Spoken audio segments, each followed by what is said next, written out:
What's good, YouTube? We back in the building. Like and subscribe. Realize what the was going on. Like I said, my anger was misplaced. No, I did not like her when I first came back. I didn't. Even down to how I was supposed to return. Like we had a whole plan on how I was supposed to come back. When I walk in the room, she never left. First thing she said is not, how your baby doing? No, that was Envy, because he's the family man, right? How was maternity leave? No. That's not the first. The first thing that she talks about is the that was in the comments. What the would make me want to talk about the comments first? I got a beautiful baby at home. Why? You know what I'm saying? So no, I did not like her when I first came back. Man, listen, I know one thing. Angela Yee ain't that motherfucker crazy. I don't give a fuck. Y'all already know what's up with me. I feel played with. I'ma play with niggas. Like that's. Oh, Jess, who would have thought you'd be scared of a little competition? You're actually bringing the mess when you should just be telling people about the damn mess. Now, there's been some drama at The Breakfast Club, a show that was once the pillar of the community when it came to delivering hip-hop news, entertainment news for the black community, but now it looks like that pillar is losing its strength and the mess is just too much to handle. Yeah, that, and it's a lot of podcasts now, so nobody really listen to the radio like they used to. They just listen to podcasts and YouTube clips. You're probably thinking to yourself, what the hell did Angela Yee, DJ Envy, and Charlotte McGain, the God, gotten themselves into? Well, this is a new day and age where they have new female co-host Jess Hilarious and even more newer female co-host Lauren. Now, Jess Hilarious, notable Instagram comedian and fabled ex of Country Wayne, replaced Angela Yee in The Breakfast Club a minute ago. Now, Jess Hilarious did not have the cachet that a lot of society wanted for somebody to replace The Breakfast Club. They wanted somebody more educated, more, professional, more a part of the actual culture who could speak to these experiences from a more intellectual standpoint. But what they actually got was somebody who the community calls homophobic, transphobic. She's spitting out nasty ass rhetoric on a day-to-day basis on her social media platforms. Who the fuck is gonna stand up for us? Who the fuck stands up for us? And us, I mean women, real women, biological women, women who were born with all the parts that you guys wish that you were. When does the delusion stop? What is the difference between you and someone who has been diagnosed to be mentally insane? The only difference is you don't have a straitjacket on. Stop talking out your ass. Not only does she do that on her social media platforms, but her professionalism even spills over into The Breakfast Club, an already unserious and silly environment where just last week they made fun of, the little boy who got elected as an official Secret Service member by Donald Trump. Not necessarily because he wanted to be a police officer or it was funny that he had his little suit on or anything like that. No. But literally making fun of the little boy because he has cancer, or at least had cancer. So I don't know his exact African American. But when I saw that, his head was nappy. His head was not nappy at all. It wasn't. He was black. The dad, You think he was black? His dad was black. His dad was older. I don't know if that was his dad, but yeah, not that that matters. I just don't think little boy was black. His dad wasn't nappy. I mean, it was patchy, but it wasn't nappy. Yeah, Jess, it was patchy because the boy got cancer. What you mean? Like, that's not funny. That's a joke. Hey, bugging. Boy had cancer.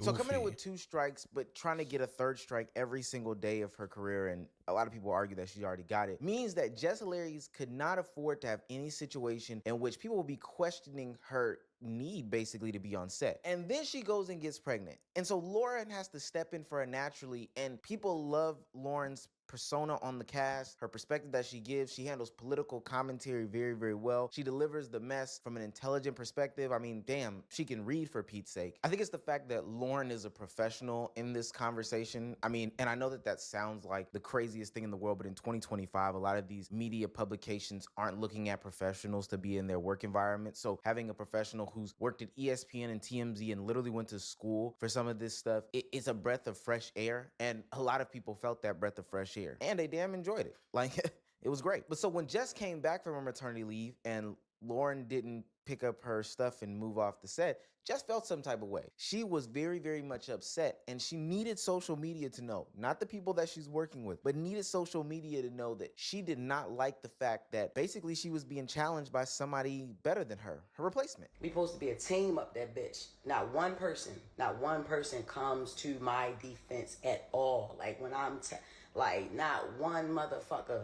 ever. Damn. Why the fuck should we have to keep playing it? Man, listen, I know one thing. Angela Yee ain't that motherfucking crazy. Not as crazy as niggas try to make her out to be. Nah, it's the reason that lady wanted to leave that show. I don't know how she did that shit for 13 years, my nigga. I'm telling you, I don't give a fuck. Y'all already know what's up with me. I feel played with, I'ma play with niggas. Like, that's just like, come on. I've been quiet a lot.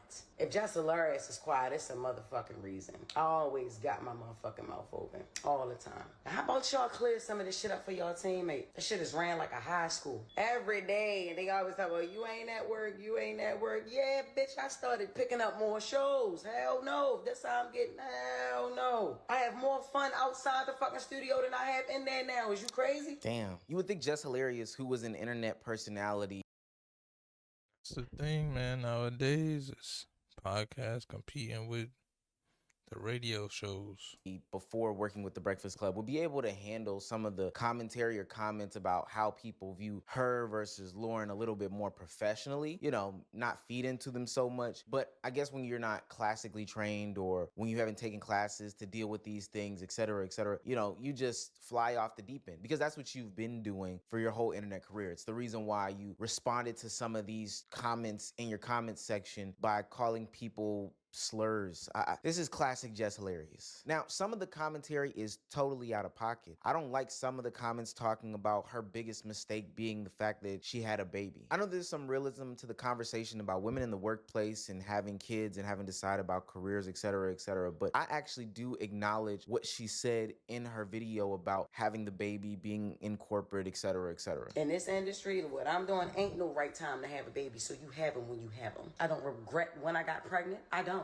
I got pregnant on fucking purpose. That's what I wanted, a baby, and that's what I got. You know what I'm saying?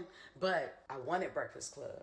You feel me? Now, me personally, Jess, I probably would have waited till after my 90 days because it seems like you got the Breakfast Club job and then a week later you literally were announcing a pregnancy or damn near was already 9 months pregnant. It was a little crazy to me. Yeah, no, that's wild. Respectfully, that's wild.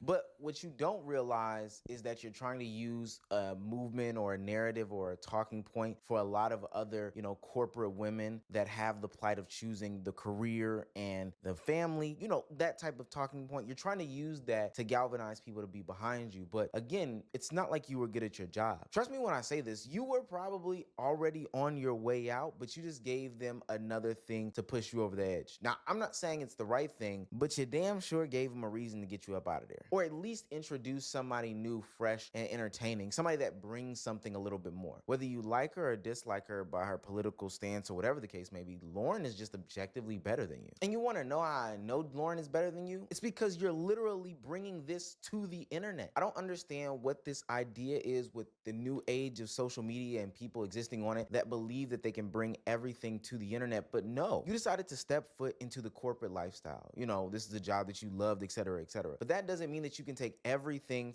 Hey, shout out to Timmy in the building. What's good? How you feeling? From the past where you were existing on the internet into this new corporate lane and do things however you want to do it. Especially if you were going to complain about the outcomes when people are not on your side and your co-hosts and castmates aren't defending you like they should be. That's so stupid. Hell, I'm inclined to not even believe that it's about Lauren taking your spot or your segment or people siding with you or not, because as DJ Envy let us know, you had the opportunity to talk to these people, your castmates, the producers, etc. That was actually funny. Et cetera, about the situation behind closed doors, and you kept your mouth closed. See, this is the thing. You let the internet dictate what's going on. We've had conversations, and this is the thing. This is why I thought it was corny, and it's just me personally. I thought it was corny because we have conversations up here. We just have a meeting. If you had an issue, a problem, a situation, or something that you felt, why you ain't bring it to the team? When you came back, Jess, I pulled you to the side. I said, Jess, if you feel uncomfortable, if you don't want Lauren in the room, this is your show.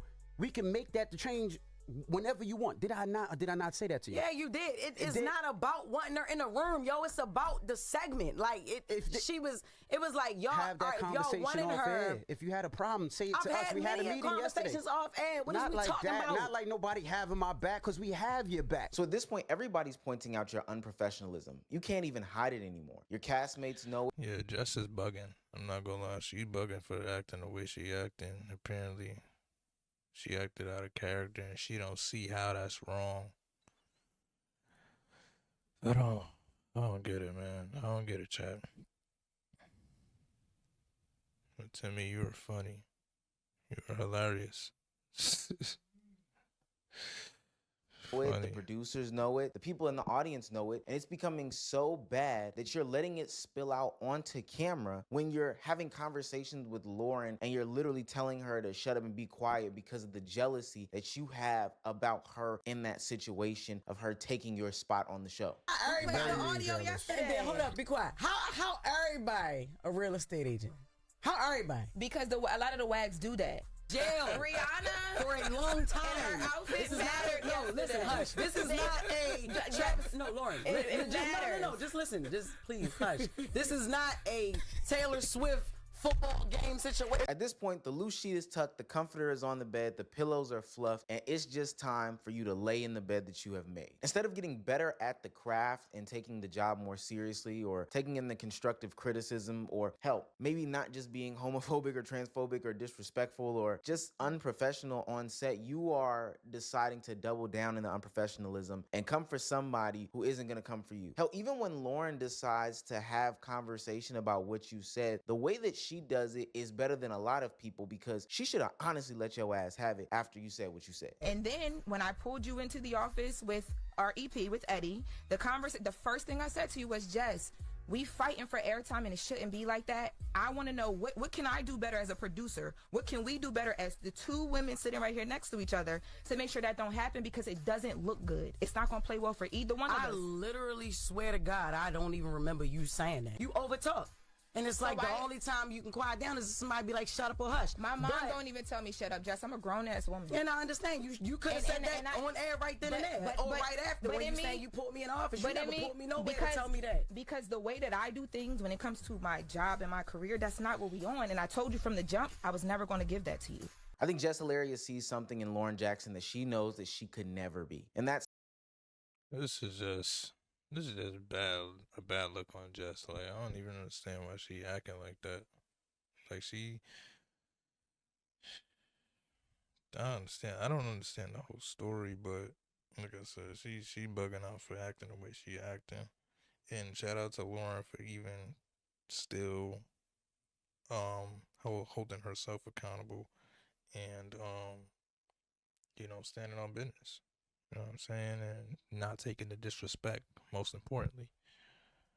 somebody who is not only entertaining but professional, somebody who is also educated but funny, somebody who, has the background and everything that Jess Hilarious lacks, but also does what Jess Hilarious does as well without being downright disrespectful, disturbing, or whatever the case may be. It's funny because Jess Hilarious shouldn't even have been on the show. We was looking at some other videos earlier that people sent in the chat. So if you want to drop something, drop it. In the first place, these are the DEI hires that the right wing should be pressing to go against, because this isn't somebody who had the cachet to be on one of the biggest syndicated broadcast radio stations in America. I can't understand her sentiments of being somebody who is pregnant and then leaving the show and then having to come back and not having their spot secured. That 100% makes sense. But to attack the only other woman on the show, and really when you look in any of these other rooms, there's a lack of women representation when it comes to the mainstream media game, just shows that this isn't about her pushing some sort of bigger agenda about her being pregnant, them disrespecting a pregnant woman who just had a baby and not securing her job. No, this is Jess Hilarious being selfish and wanting to secure her own self, which again speaks to the level of unprofessionalism that she brought to exactly, and that's not right. Like it's